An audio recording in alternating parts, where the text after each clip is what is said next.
రాష్ట్రంలో ఎన్నికలకు సంబంధించి పూర్తి షెడ్యూల్ విడుదల అవడంతో పోలీసులు విజయవాడలో నిఘా పెంచారు. నగరంలో ఎలాంటి అవాంఛనీయ సంఘటనలు జరగకుండా నిందితులను గుర్తించేందుకు సాంకేతిక పరిజ్ఞానాన్ని సైతం వినియోగిస్తున్నారు. సామాజిక మాధ్యమాల్లో చేస్తున్న ప్రచారాలపై ప్రత్యేక సెల్ ఏర్పాటు చేశామని చెబుతున్న సిపి ద్వారకా తిరుమలరావుతో మా ప్రతినిధి జయప్రకాష్ ముఖాముఖి. ఎన్నికల నగారా మోగింది. సరిగ్గా 30 రోజుల గడువు మాత్రమే ఉంది. దీనికి విజయవాడ కమిషనర్ ఎటువంటి ఏర్పాట్లు చేస్తున్నారు అని తెలుసుకునేందుకు ప్రస్తుతం మనతోటే ఉన్నారు. ఆయన అడిగి పూర్తి వివరాలు తెలుసుకుందాం. చెప్పండి సార్, విజయవాడ కమిషనరేట్ పరిధిలో ఎన్ని చెక్ పోస్టులు ఏర్పాటు చేశారు, ఏ విధంగా తనిఖీలు చేస్తున్నారు, ఇప్పటి వరకు మీరు ఎంతమందిని అరెస్ట్ చేయటం కానీ నగదు స్వాధీనం చేసుకోవటం కానీ ఏమైనా జరిగిందా? విజయవాడ నగర పోలీస్ కమిషనరేట్ పరిధిలో 14 చెక్ పోస్టులు ఇవాళ స్టార్ట్ చేయడం జరిగింది. అది కాకుండా 15 flying squads, 12 SST static surveillance teams అని పెట్టడం జరిగింది. ఈ static surveillance teams, flying squads, వీళ్ళకి సంబంధించిన వెహికల్స్ అన్నింటిలో కూడా GPS కూడా ఉంటుంది. అంటే ఎక్కడ ఉన్నారు, కంప్లైంట్ వస్తున్నాయి, ఎట్లా రష్ చేయాలా అని చెప్పేది కూడా ఇమీడియట్గా పంపించడం అది జరుగుతుంది.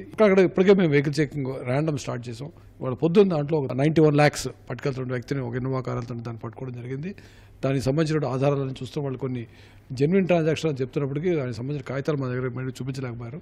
దాన్ని మొత్తం స్టడీ చేసి దేనికి సంబంధించింది అది అమౌంట్ అని చెప్పి దాని ప్రకారం యాక్షన్ తీసుకోవడం జరుగుతుంది. ఆ తర్వాత రౌడీ షీటర్స్ అయితేనేమి, ట్రబుల్ మాంగర్స్లందరినీ 1483 మందిని ఆల్రెడీ బైండ్ ఓవర్ చేశాం. ఇంకా సుమారు 100 మంది ఉన్నారు రౌడీ షీటర్లో. వాళ్ళు ఇంతకుముందు ఎలక్షన్ ఆఫీస్లో ఉన్న వాళ్ళైతే అంతా కలిపి ఇంకా 100 మంది ఉంటారు. అది కూడా ఒక 3-4 రోజుల్లో ఆ ప్రక్రియ పూర్తవుతుంది. కమిషనరేట్ పరిధిలో ఎంతమంది ఆయుధాలు కలిగి ఉన్నారు, ఇల్లీగల్గా ఆయుధాలు కలిగి ఉన్న వారిని మీరేమైనా గుర్తించారా? కమిషనరేట్ పరిధిలో 358 వెపన్స్ మాత్రమే ఇక్కడ కమిషనరేట్ పరిధిలో ఉన్నాయి. అందులో 5 తప్పించి 5 ఆయుధాలు తప్పించి మిగతా అన్ని కూడా డిపాజిట్ అయినాయి లేదా బ్యాంకులకు సంబంధించిన కొన్ని ఎగ్జామ్షన్ ఇవ్వడం జరిగింది. లైసెన్స్ లేకుండా మనకు దృష్టికి ఇంతవరకు ఎవరు రాలేదు, మేము నిఘా పెట్టించాము. అది కాకుండా పక్క రాష్ట్రాల నుంచి ఎక్కడి నుంచైనా లైసెన్స్ ఉన్నప్పటికి కూడాను ఇక్కడ ఆపరేషన్ లేని వెపన్స్ కానీ లేదా ఆల్ ఇండియా లైసెన్స్ ఉన్న వెపన్స్ తీసుకొచ్చే వాళ్ళ గురించి కూడా మేము నిఘా పెట్టడం. ఎటువంటి వ్యక్తులు ఆయుధాలు ఉండేందుకు అనుమతి ఉంటుంది? ఇప్పుడు ఆల్ ఇండియా షూటింగ్ లైసెన్స్ వాళ్ళు ఉంటారు, షూటర్స్ అసోసియేషన్ వాళ్ళకి మాత్రం ఎగ్జామ్షన్ ఉండదు, లేదా ఎగ్జామ్షన్ ఎలక్షన్ కమిషనే ఇస్తుంది వాళ్ళకి. ఎలక్షన్ కమిషన్ ఎగ్జామ్షన్ లేకపోయినట్లయితే వాళ్ళు మా దగ్గర కానీ డిపాజిట్ చేసుకోవచ్చు, లేదా రెగ్యులర్ ఆర్మ్స్ డీలర్ దగ్గర పెట్టచ్చు. ఆర్మ్స్ డీలర్ దగ్గర పెట్టినట్లయితే వాళ్ళ దగ్గర మళ్ళీ రిసిప్ట్ మా దగ్గర చూపించాలా, మేము అట్లా రాండం పోయి మళ్ళీ అది కూడా చెక్ చేస్తాం. వాళ్ళకి మాత్రం ఎగ్జామ్షన్ ఉంటాయి. అట్లా బ్యాంకులు, కొన్ని ఫైనాన్షియల్ ఇన్స్టిట్యూషన్స్ కూడాను ఉంటుంది. అయితే బ్యాంక్ వాళ్ళు ఎగ్జామ్షన్ ఇచ్చినప్పటికీ ఆ రోజు పని అయిపోయినాక మళ్ళీ బ్యాంకులోనే అండర్ లాక్ అండ్ కీ లోపల పెట్టేడాలి, కానీ ఆ ప్రైవేట్ గార్డ్, ఆర్మ్డ్ గార్డ్ ఆ వెపన్ తీసుకుని వెళ్ళడానికి కుదరదు. నగర పరిధిలో ఎన్ని పోలింగ్ కేంద్రాలు ఏర్పాటు చేశారు, ఎన్ని సమస్యాత్మకంగా ఉన్నాయని మీకు గుర్తించారు, ఎటువంటి భద్రతా ఏర్పాట్లు చేస్తున్నారు? మొత్తం కమిషనరేట్ పరిధిలో 1483 పోలింగ్ స్టేషన్స్ ఉన్నాయి. అవి 505 లొకేషన్స్లో ఉన్నాయి.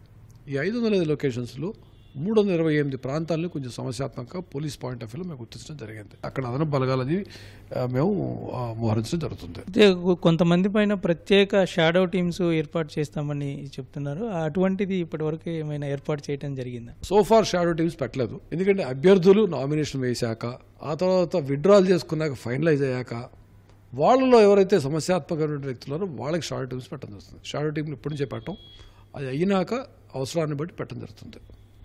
ఎన్నికల నిర్వహణలో మీరు ప్రత్యేకంగా అన్నిటినీ మానిటరింగ్ చేయాల్సిన అవసరం ఉంటుంది. దానికి సంబంధించి మీరు ఎటువంటి సాంకేతిక పరిజ్ఞానాన్ని అందుబాటులోకి తీసుకురానున్నారు? ఎన్నికల ప్రచారం సోషల్ మీడియాలో ఈ మధ్య చాలా విస్తృతంగా ప్రచారం చేస్తున్నారు. So social media monitoring cell అని పెట్టాం. సెంట్రలైజ్డ్గా డీజీపీ ఆఫీస్లో సోషల్ మానిటరింగ్ సెల్ ఉంది. వాళ్ళ సహాయంతోనైతేమి, మాకున్నటువంటి సోషల్ మీడియా మానిటరింగ్ సెల్ ప్రకారం అయితేనేమి ఎప్పటికప్పుడు ఏం జరుగుతుంది, ఎటువంటి వార్తలు వస్తున్నాయి దాంట్లో అని చెప్పి చూడటం జరుగుతుంది. అది కాకుండా ఏదైనా కంప్లైంట్ ఇచ్చినట్లయితే ఎవరైనా ఇదిగో ఇట్లా పెట్టారు, ఇట్లా అభ్యంతరకరమైన పోస్టులు పెట్టారంటే దాన్ని ఎగ్జామిన్ చేసి అవసరాన్ని బట్టి ఇన్ఫర్మేషన్ టెక్నాలజీ యాక్టో, ఐపీసీనా, లేకపోతే ఇంకేదైనా ప్రజాప్రాతినిధ్య చట్టం కింద వస్తాయి అన్ని చూసి దాని ప్రకారం యాక్షన్ తీసుకోవడం జరుగుతుంది. అయితే కొంతమంది బాడీ ఓన్ కెమెరాలు అందుబాటులోకి వచ్చాయంటున్నారు. ఆ బాడీ ఓన్ కెమెరాలు ఎన్ని అందుబాటులోకి వచ్చాయి, వాటి ఎట్లా వినియోగించడం జరుగుతుంది? సీసీటీవీ కెమెరాలు ఉన్నాయి కాకుండా పోలీస్ వారు ఎప్పుడైనా డిప్లాయ్మెంట్కి వెళ్ళినప్పుడు, ఈవెన్ ధర్నాలకి వాటికి వెళ్ళినప్పుడు కూడా, చిన్న చిన్న గొడవలు జరిగినప్పుడు మేము పోలీస్ వారికి BWCs బాడీ ఓన్ కెమెరాస్ వస్తున్నాం. దీనివల్ల మనకి చాలా వరకు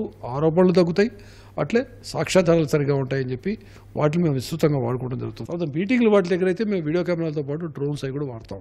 సో ఆ విధంగా అన్ని విధాల సాంకేతిక పరిజ్ఞానం వాడుకుంటూ ఈ ఎలక్షన్ అయితేనేవి, జనరల్ లా అండ్ ఆర్డర్ అయితే ఏదంటే అవాంఛనీయ సంఘటనలు జరగకుండా చర్యలు తీసుకుంటున్నాం. ఇది ప్రస్తుతం కమిషనర్ ద్వారకా తిరుమలరావు గారు చెప్తుంది. మొత్తం మీద ఎన్నికలకు మేము సిద్ధంగా ఉన్నాము, అన్ని రకాల ఏర్పాటు చేశామని చెప్తున్నారు. అదేవిధంగా సాంకేతిక పరిజ్ఞానం ఏర్పాటు చేసి పటిష్టమైనటువంటి నిఘా ఏర్పాటు చేశామని చెప్తున్నారు. కెమెరామెన్ భాస్కర్తో జయప్రకాష్, ఈటీవీ న్యూస్, విజయవాడ.